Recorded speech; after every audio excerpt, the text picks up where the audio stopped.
What's up everybody, Rise of Kittens Idle RPG has a few ways for you to make your early game progression to late game easier, whether that's with saving specific resources for the rotational events, buying must-have resources in the grocery store, or investing into the right heroes. I'll cover all of these in 3 topics, and if you can think of any that I've missed, please leave a comment down below so others can benefit, and let's get it.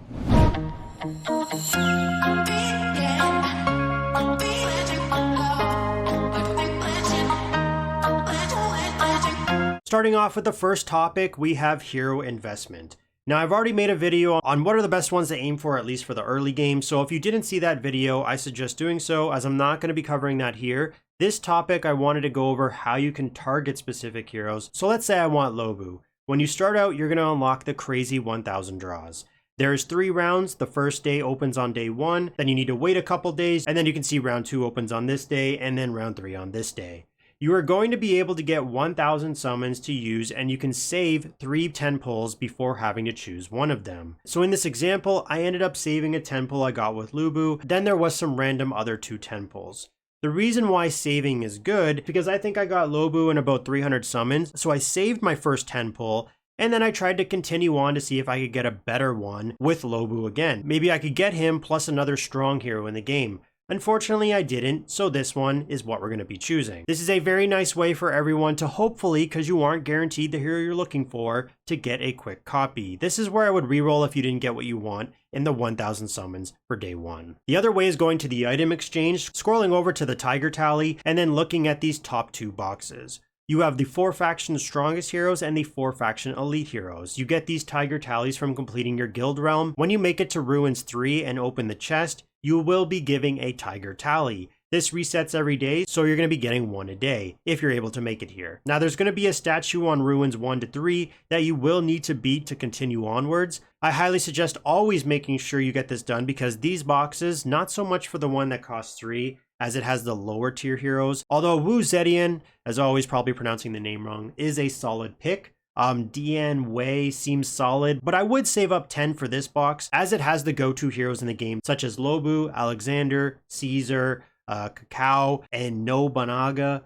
Oh my god, some of these names are just so hard for me to pronounce. And then the other tip for hero investment is it's going to be very expensive with rank up stone requirements. This is why focusing a few at a time, one being your main DPS carry, is recommended rather than spreading out the upgrades. There was a chart made in the Rise of Kittens official Discord, so you can see here for a max hero of 13 stars is going to cost you 128,000 rank up stones. Food becomes just as expensive, as you're going to need the initial rank up cost plus also that cost for making the food. So pick a hero or kitty cat and invest into that one. The rollback feature in this game is pay to win. I believe I've mentioned that after 10 stars, so do not take any heroes past 10 stars you are unsure about. And to roll back a 10 to 13 star hero requires specific demotion fruit, as I'll put on the screen, basically only accessible if buying packs for real money. So for stars 7 to 9, you can actually get this from one of the arena shops seen here, or from the Azura battlefield when clearing the floors as rewards. Choosing one hero from each faction is recommended to lower your food costs when starting out. So for my recent account, I have Cow from the Wei faction, no one yet from the Shu faction, just haven't decided which one I want to go with based off what I've summoned so far.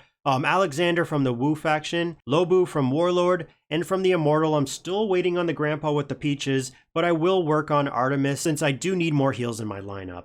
After that, you can start building up another while you wait on duplicates. As you can see, I started with Wu Zetian. Now, there is no faction tower in this game. Hopefully they bring one out later. There's only going to be the main one, which you can use any faction, so really building up multiple heroes in one faction isn't needed. Sure, you can gain more from the aura buff, but it's just not worth how badly this is going to set you back in terms of progression. Moving into the second topic, it's going to be gold priority. So this game's gold. I still have to tell myself this is equivalent to other games' diamonds, gems, etc. because gold is usually what is used to level up your heroes. Anyways, gold, although you do get a lot of this consistently, needs to be used on specific resources. Don't spend this on buying advanced summon tokens. I would only suggest this if you are needing some to finish off the summon event, but even then, don't buy it directly from here. Wait till you see it in the grocery store at a discount. I personally buy the faction summons when I see them here for 300 and in the item exchange shop for 300 every single day. Faction summons, although take forever to get a lot of, it's still nice to save them up since there is a rotational event and helps you build up specific faction food. And who knows, maybe you're going to get lucky and pull the hero you need. If you don't, you're going to be building up hero spiritual orbs, which you then can go to the hero replacement and try your luck in swapping heroes in the same faction for what you need. The main thing for gold has to be those rank up stones in the grocery store. As I went over with the image, you're going to need so much of these, and you're going to be able to find them at a discount of 25, 35, and 50%. You can see I bought 1,000 for 625 gold at a 50% discount. I never buy the 25% unless I'm absolutely desperate. I always snatch up the 100 rank up stones for 100k silver at a 90% discount, as you're always going to have a lot of this. Refreshing the shop at 20 gold each time isn't bad. This does not increase, is another way to gain a lot of progression early from getting more rank up stone chances. If you head over to the item exchange shop and you scroll down, there's also one here for 60% off. 40 gold for 100, easy pickup. The other must-have is buying those extra rate up chances. As I've said before in my first video, your campaign advancement is locked behind your account level. Maxing out your raid attempts every single day is essential. You can do this 4 times a day as a free-to-play, and I think this is something like around 200 to 300 gold. It's literally nothing, and it helps you gain resources plus account level XP. Then one kind of like when I need it, I'm gonna buy it, is when I go into the Azura battlefield. Buying more of these Azura stones at 50 gold each will give me more attempts in trying to clear the round out so I can get all of those first time clear stage rewards. Specifically the hero XP, because it's not easy to get this. The reason why you're going to see everyone saying this is all you should spend on is for the next topic, which is going to be the rotational events / just the events in general, because there will be an option to use gold to buy out event offers. And sometimes it can range from like 10 to 20 to 30 plus thousand gold. So finally, the third topic, we have rotational events. So there's going to be a few key events in this game that you're going to want to save for, whether that's with resources like summons or gold for buying the event deals. These first 3 that I'm going to mention are going to be your primary rotational events, each lasting 3 days long. Splendid Feast is the first one you're going to encounter. It's doing advanced summons. The max reward here is for 2,000 summons, or you're going to need to do 1,500 in order to be eligible for rank rewards. First place is going to get 50,000 gold, 30 faction summons, and a chest for your popular heroes.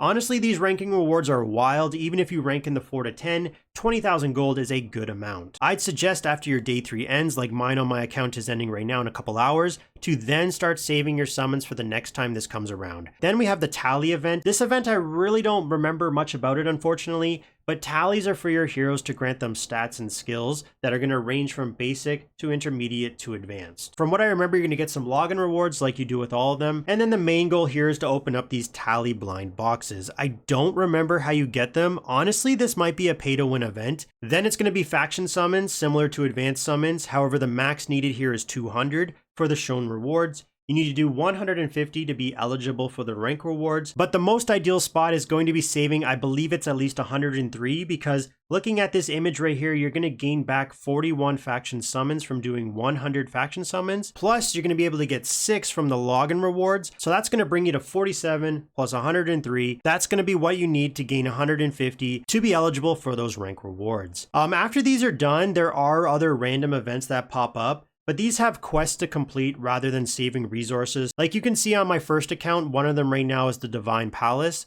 Some of these quests involve making purchases with a discount. However, just remember this one does not count the grocery store, only the item exchange shop, as this is labeled as a discount exchange. So only purchases from here go towards the quest requirements. Otherwise, I would have completed all the quests by now very easily. And then there's Dungeon Master, which is going to be doing your daily dungeons. The reason players mention saving lots of gold is they're most likely going to have more of these limited hero events like the current one on my screen, which is Sun Wukong. Buying up the summons with gold is the only way to get them unless you spend real money. I think it was somewhere around 30,000 plus to buy everything here. There's also a treasure hunter event. As you see here, there's no quest, just gold packs. You can see on my screen to buy all of the ones to give you those Tomb Raid talismans used for actually participating in the event, it's going to cost you over 10,000 gold. Then it has your target and point reward system similar to the summons. Personally, for me, I've always skipped this one. These look to be like endgame problems worrying about divine gear. Now there is probably others, so if there are, if you can leave a comment down below, the ones that I've missed where you can use gold to buy packs, that would be very helpful. Hopefully this video helps you out with your journey, and as always, thanks for watching, and stay tuned for the next one.